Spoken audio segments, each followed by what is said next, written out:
ఇందులోనికి ఒక రెక్క కరివేపాకు వేసుకోవాలి.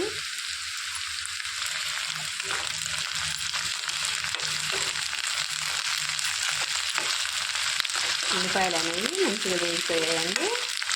ఇందులోనికి ఇలా ఉన్నప్పుడు ములక్కాడ వేసేసుకుంటే నూనెలో మంచిగా ములక్కాడ కూడా ఫ్రై అయ్యిద్దండి.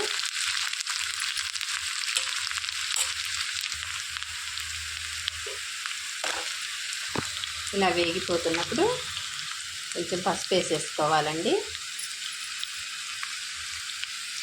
దోసకాయ అనేది తొందరగా ఉడికిపోయిద్ది. ములక్కాడ కొంచెం టైం పట్టిద్దండి. 2 సెకండ్లు మూత పెట్టి మగ్గించుకోవాలి.